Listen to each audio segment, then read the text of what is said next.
Good morning. मैं उमा पांडे। जैसा कि आप देख रहे हैं मेरा यूट्यूब चैनल सोशोलॉजिकल नॉलेज। तो जैसा कि मैंने पिछली कक्षा में पढ़ा, भारतीय समाज में सामाजिक सांस्कृतिक विभिन्नता या विविधता के स्वरूप। तो आज हम पढ़ेंगे भारतीय संस्कृति में विविधताओं में एकता, unity among diversities in Indian culture. तो बच्चों, भारतीय संस्कृति में विविधता में एकता हम आज पढ़ रहे हैं। भारतीय संस्कृति में जो विविधताएं व अनेकताएं देखने को मिलती हैं वे ऊपरी हैं। यदि गहराई से देखा जाए तो विविधताओं में भी एकता की झलक मिलती है। अनेक विद्वानों ने भारतीय समाज की एक आधारभूत एकता की ओर ध्यान आकर्षित किया है। भारतीय समाज की एकता को निम्नलिखित आधारों पर सरलता से स्पष्ट किया जा सकता है। जैसे कि सबसे पहला है भौगोलिक एकता। भारत की भौगोलिक एकता इस देश के लोगों में एक प्रकार की एकानुभूति उत्पन्न करती है। भारत के निवासी सदा से अपने देश के प्रति एक विशेष प्रकार की ममता का अनुभव कर रहे हैं। संपूर्ण भारत में उन्होंने एक सिरे से दूसरे सिरे तक तीर्थों और देवस्थानों की स्थापना की थी और यहाँ के हिंदू भारत के पर्वतों, जंगलों, नदियों और पुरियों को पवित्र मानते रहे हैं। हिंदुओं के विविध तीर्थ उत्तर में है। अमरनाथ और केदारनाथ से शुरू होकर दक्षिण में रामेश्वरम तक फैले हुए हैं। इसी प्रकार मुसलमानों के भी अनेक पीरों और औलियों की स्मृति भारत के विभिन्न स्थानों के साथ जुड़ी है। भारत के बौद्धिक नेताओं ने भी भारत की इस भौगोलिक एकता को स्पष्ट रूप से स्वीकार किया था। यही कारण है कि केरल राज्य में उत्पन्न हुए आचार्य शंकराचार्य ने अपने विविध मठों की स्थापना उत्तर, दक्षिण, पूर्व, पश्चिम सर्वत्र की थी। इस दशा में यदि भारत के विभिन्न निवासी इस देश के प्रति ममता और एकता की भावना रखें तो यह स्वाभाविक ही है। दूसरे में है प्रजातीय या नस्लों की एकता।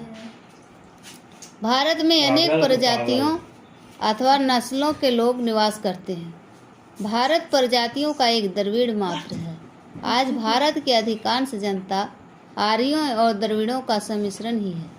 इस देश में भाषाओं की भिन्नता अवश्य है, पर यहाँ की प्रायः सभी भाषाएं एक ही सांचे में ढली हुई हैं। संस्कृत साहित्य के ग्रंथ दक्षिण भारत के द्रविड़ भाषाभाषी लोगों में भी उसी प्रकार का आदर के साथ पढ़े जाते हैं।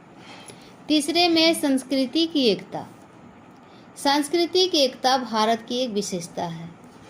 यहाँ न केवल हिंदू अपितु मुसलमान, पारसी और ईसाई भी एक ही संस्कृति के रंग में रंगे हुए हैं। यह संस्कृति वैदिक, बौद्ध, जैन, हिंदू, मुस्लिम और आधुनिक संस्कृति के सम्मिश्रण से बनी है। इसलिए संपूर्ण भारतीय अपने को चीनी, ईरानी, अरब, अंग्रेज आदि से भिन्न समझते हैं और अपने को एक मानते हैं। चौथे में है राजनीति एकता।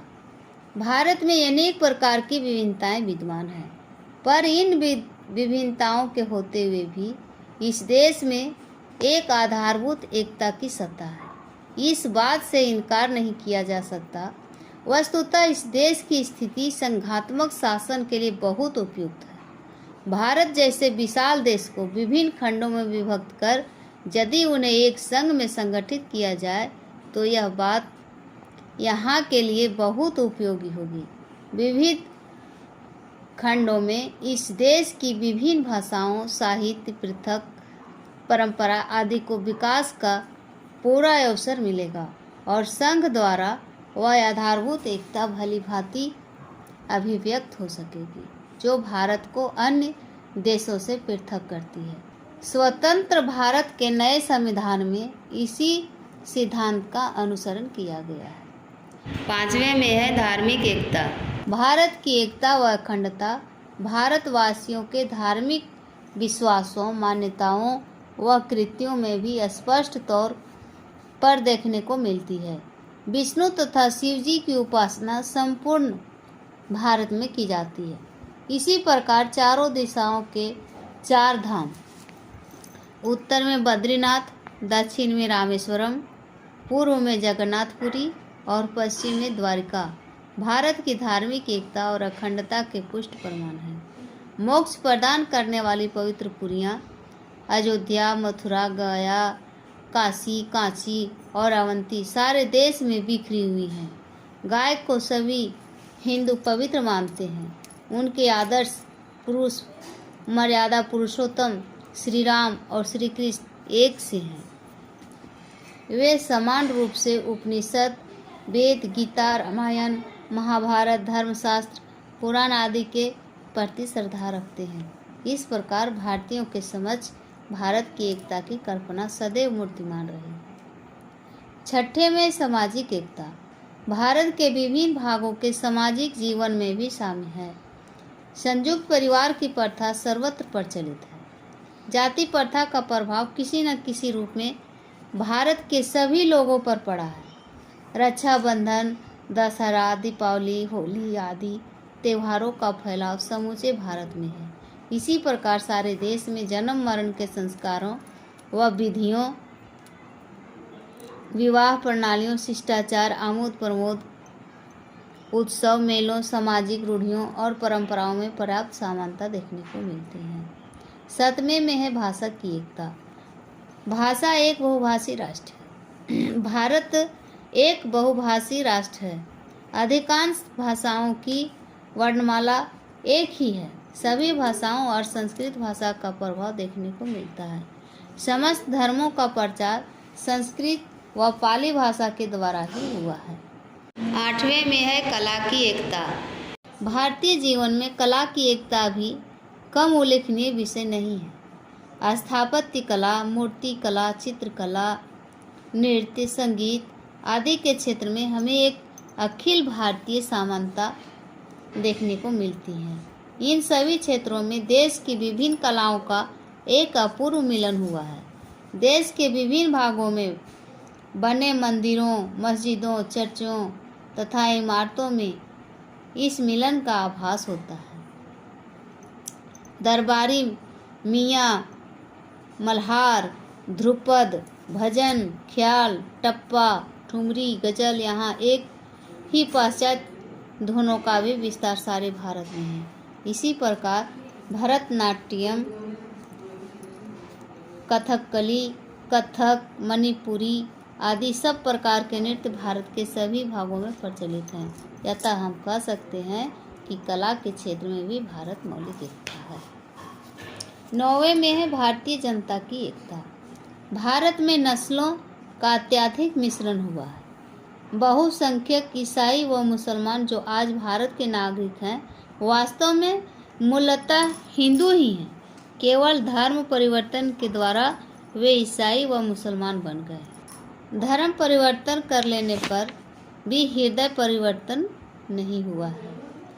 हिंदुओं, मुसलमानों और ईसाइयों के अनेक रीति रिवाज, उत्सव, मेले, भाषा, पहनावा आदि में समानता है। भारत के निवासियों की एकता और भी बढ़ गई, क्योंकि वे सभी आज धर्मनिरपेक्ष भारत संघ के नागरिक हैं और उन्हें सभी क्षेत्रों में समान अधिकार प्राप्त है। इससे सब धर्मों के मानने वालों में सद्भावना का विकास हो रहा है, जो कि एकता का प्रतीक है। तो बच्चों, मैं जितने भी भारतीय संस्कृति में विविधता में एकता के विषय में बताया, मौलिक एकता, प्रजातीय नस्लों की एकता, संस्कृति की एकता, राजनीतिक एकता, धार्मिक एकता, सामाजिक एकता, भाषा की एकता, कला की एकता, भारतीय जनता की एकता, इन सभी एकताओं में से इसका एक ही निर्णय निकलता है कि भारतीय समाज, संस्कृति व जनजीवन में विभिन्नताएं देखने पर भी भारत एक है, मौलिक व अखंड रूप में एक है। एक है इसकी संस्कृति, धर्म, भाषा, विचार और राष्ट्रीयता। इस एकता को नष्ट नहीं किया जा सकता। हजारों वर्षों की अग्नि परीक्षा और विदेशी आक्रमणों ने इस सत्य को प्रमाणित कर दिया है।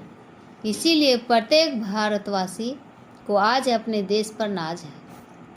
भारत माँ के नाम तक का उच्चारण करने में उसे असीम गौरव का अनुभव होता है। कवि गुरु रविंद्रनाथ टैगोर द्वारा रचित एक प्रख्यात कविता के भावार्थ के अनुसार भारत महामानवता के लिए एक पुण्य तीर्थ के समान है। किसी को भी ज्ञात नहीं कि किसके आह्वान पर मनुष्यों की इतनी धाराएं दुबरी वेग से बहती हुई कहाँ कहाँ से आईं और महासमुद्र रूपी इसी भारत में आ मिली तथा घुल मिल गई। यहाँ आर्य हैं, यहाँ अनार्य हैं, यहाँ द्रविड़ और चीनी भी हैं, शक, हून, पठान और मुगल, न जाने कितनी प्रजातियों के लोग इस देश में आए और सब के सब एक ही शरीर में समाकर एक हो गए। समय समय पर जो लोग रण की धारा बहाते हुए उन्माद और उत्साह विजय के गीत गाते हुए रेगिस्तानों और पर्वतों को लांघकर इस देश में आए थे, उनमें से किसी का भी अब अस्तित्व नहीं है। वे सब के सब एक होकर भारत माँ की गोद में विद्यमान हैं। उससे कोई दूरी नहीं है, उससे कोई दूरी नहीं है। उसी के रक्त में सबके रक्त की धाराओं का स्वर आज ध्वनित हो रहा है। यही महामिलन है, यही एकाग्र हो जाना है और यही विभिन्नताओं के बीच भी अखंड एकता एक मूर्तिमान है। यही सब सबका प्यारा भारत है। तो बच्चों, आज दूसरा चैप्टर हमने ख़त्म कर दिया। धन्यवाद।